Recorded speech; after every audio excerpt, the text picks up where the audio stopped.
of all the ancient texts, what do you think the origin was? What was the motivation to put this? There has to be an origin of these wisdom. What do you think that is? I hear what the stories have to offer. I find some value in the stories, and I try to apply wisdom to my life. It helps the direction of my life. It helps me escape potholes. I understand. The stories themselves say these are all real. They're way beyond your perception. They were orally transmitted. At a certain time historically, they understood people are getting dumber. Do we have a tendency to think we're at the pinnacle of evolution? But the Vedic teachings is that as we go on in this age, we get more and more disconnected. There was a time where architecture was more evolved, where the sciences were more evolved. Wait a minute, stop. The sciences were more evolved? The science. In our religion, which is not a Hinduism, Hinduism is a modern word for what we have always known as a Sanatan. So Sanatan is a Sanskrit word which translates to infinity, which means same thing holds true for every being on this planet.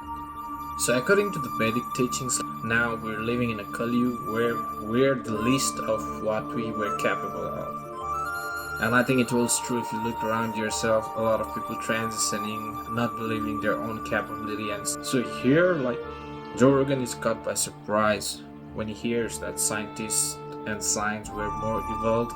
I actually believe that it was true, because just take instance of this. We have a Lord, Hanuman, and we chant 40 verses of Sanskrit lines, a way that we offer our prayer and our worship to him. So on one of the lines it says Juga Sahastra Jojan Paravanu. So Juga means the earth and the Vanu means the sun. So the translation is Lord Hanuman traveled from earth to sun in Sahastra Jojan, but Juga Sahastra Jojan Paravanu. All this distance to reach the sun.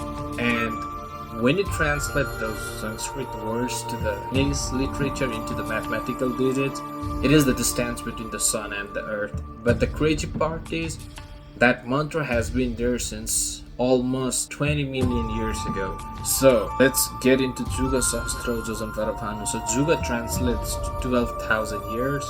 Sahastra translates to 1,000, and Jojan is approximately 8 miles, or you can say 13 kilometers.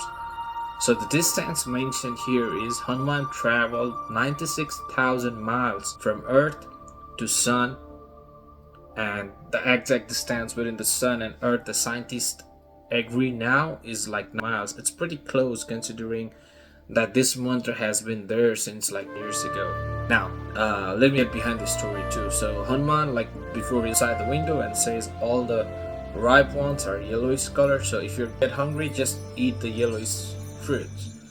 So his parents leave for some reason for that day, and then he gets hungry. He finishes all the fruits on the tree as his mom suggested him. They were all yellowish orange color. He finishes them all, and then he goes inside his house. After a few time, it was the time for the setting sun, and he gets hungry again. So when he looks outside the window, he sees one thing that's exactly like yellowish color, like his mom mentioned, and that is the sun. So he travels from earth to the sun, hoping that it is a fruit that he can eat. So that's how that line comes into existence. Juga Sahastra Jojan Paravanu.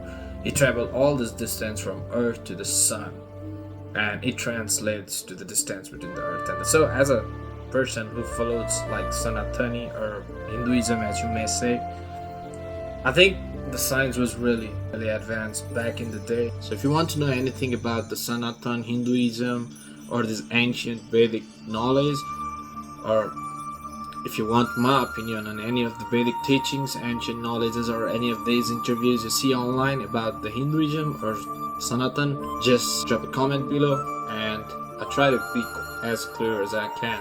Thank you.